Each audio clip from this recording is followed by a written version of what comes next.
Selamat pagi para sahabat, senang sekali bisa jumpa lagi dengan Anda semua.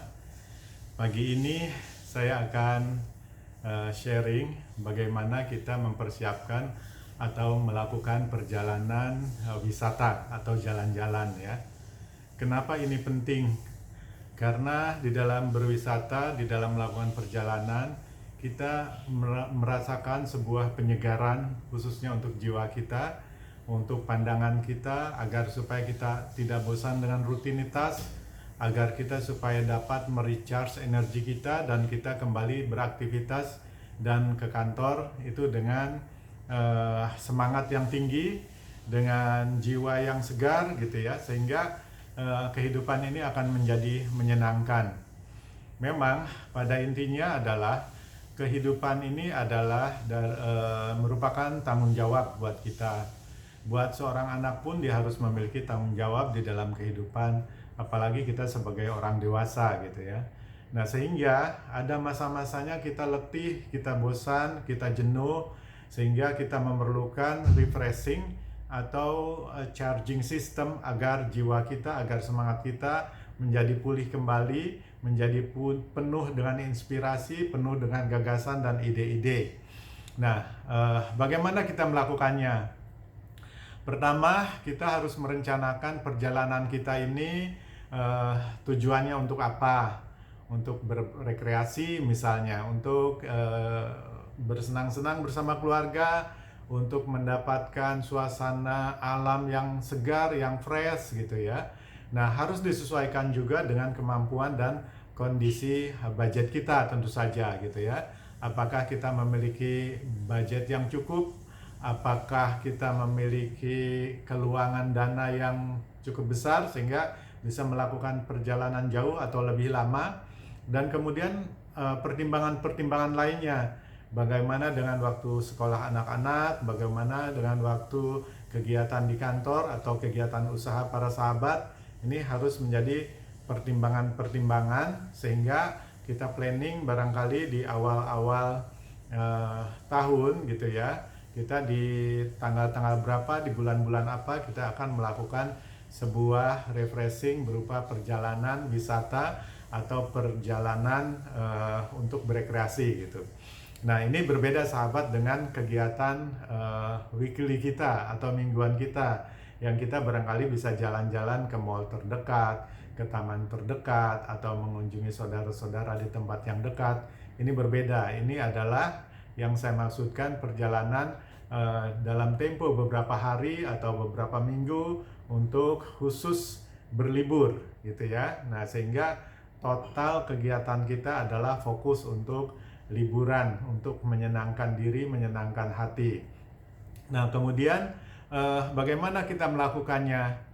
Ada beberapa sahabat yang melakukannya misalnya cukup dengan keluarga inti, ayah, ibu, dan anak-anaknya. Misalnya anak 2-3 orang diajak semua dan pergi ke suatu tempat atau ke beberapa tempat gitu ya. Nah, ini bisa dilakukan sesuai dengan kemampuan kita masing-masing.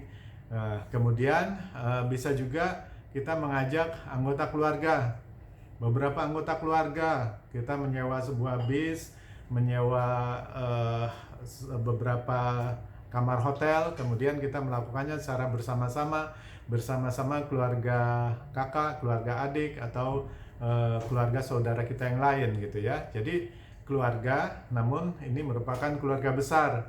Nah, kemudian ada juga bisa dilakukan bersama dengan teman-teman atau rekan-rekan, apakah itu dengan rekan kerja, apakah itu dengan tetangga gitu, yang secara chemistry kita merasa memiliki kedekatan. Nah, perjalanan ini bisa dilakukan baik di dalam negeri maupun keluar negeri.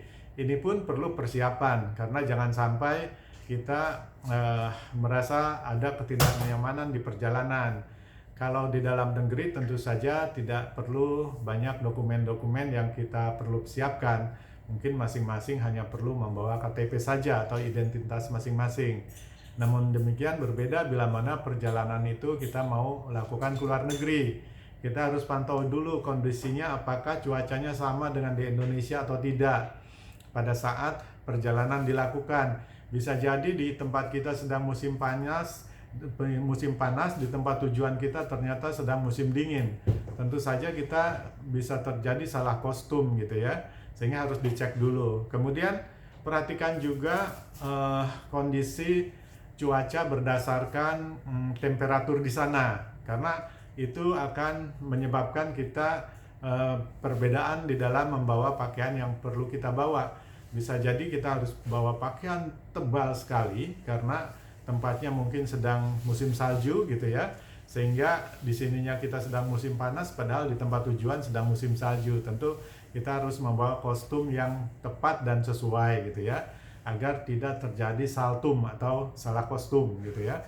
Nah, ini yang harus kita perhatikan. Di samping itu, perbekalan lainnya yang utama adalah perhatikan buat teman-teman atau sahabat yang sudah mulai memerlukan obat yang rutin, misalnya ada gangguan jantung, ada gangguan paru atau ginjal, dan mendapatkan obat resep yang rutin dikonsumsi dari dokter, maka bawalah obat-obatan itu, karena di tempat negara tujuan kita biasanya meskipun ada obat sejenis, tapi mereknya bisa jadi berbeda.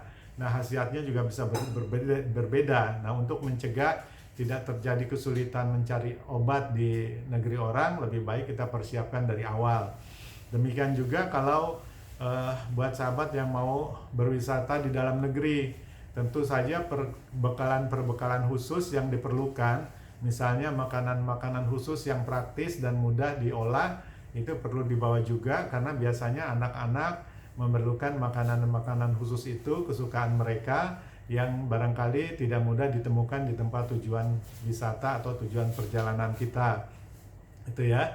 Nah, ini yang harus kita perhatikan gitu ya.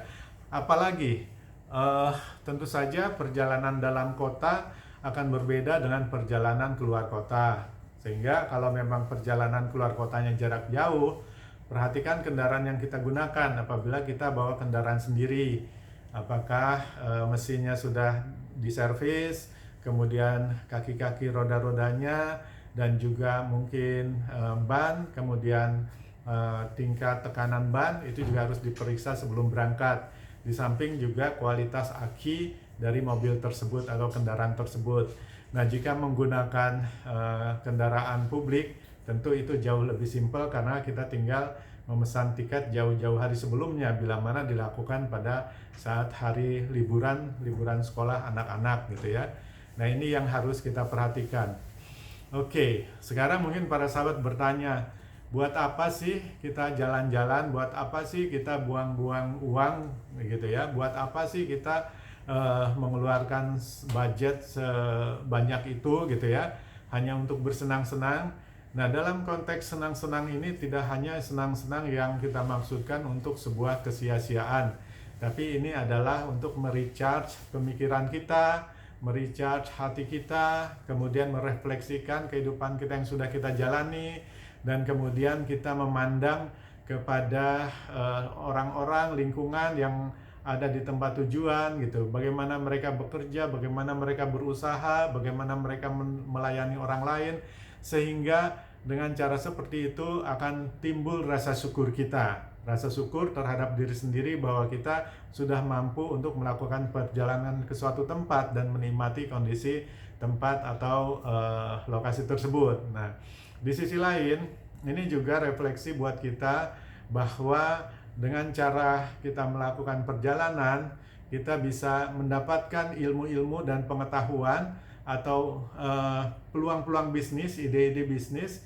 Ternyata ide bisnis yang sifatnya seperti ini di tempat kita atau di daerah asal kita ini belum dilakukan, sehingga ada beberapa sahabat yang kemudian mendapatkan kesempatan untuk membangun bisnis serupa ketika mereka kembali ke kampung halamannya atau ke tempat tinggalnya semula gitu ya. Nah, ini sangat bermanfaat karena recharge itu ternyata bukan cuma recharge hati dan perasaan, tetapi juga bisa merecharge pikiran kita. Ide kita menjadi semakin terbuka, kemudian gagasan kita menjadi semakin luas, dan satu hal lagi yang barangkali beberapa kawan bisnis saya melakukannya adalah dia mencari calon partner bisnis dari tempat tujuan wisatanya. Jadi seringkali tujuan wisatanya juga bisa bisnis, bisa leisure gitu. Sewaktu-waktu dia hubungi calon kerabat bisnisnya. Dalam beberapa hari dia lakukan perbincangan bisnis, hari-hari kemudian dia lakukan wisata di tempat tujuan wisatanya tersebut. Jadi dikombinasikan, ini sangat fleksibel gitu ya. Jadi tujuan wisata tidak semata-mata hanya untuk sekedar membuang-buang uang. Nah, jadi sekali lagi ini banyak sekali manfaatnya untuk kita peroleh. Nah, kemudian jangan lupa pada saat kita melakukan perjalanan itu, bawalah alat-alat dokumentasi, apakah itu tustel, apakah itu kamera, apakah itu kamera untuk dari kamera handphone gitu ya, yang resolusinya cukup baik, kualitasnya cukup baik, sehingga bisa disimpan di dalam dokumen itu, kemudian mungkin untuk dikenang kembali, mungkin untuk direview kembali, mungkin kalau pebisnis bisa untuk dipelajari gitu ya, proses bisnis yang divideokan atau di foto-foto tersebut, dan bisa didiskusikan dengan rekan-rekannya di tanah air atau di kampung halamannya. Demikian para sahabat, luar biasa perjalanan kita apabila kita sudah persiapkan dengan baik sebaik-baiknya. Semoga para sahabat dapat terinspirasi untuk melakukan sebuah perjalanan yang akan sangat bermanfaat buat kehidupan para sahabat. Akhir kata saya ucapkan terima kasih, sampai jumpa lagi. Jangan lupa like, comment, share, dan subscribe. Sampai jumpa, selamat pagi.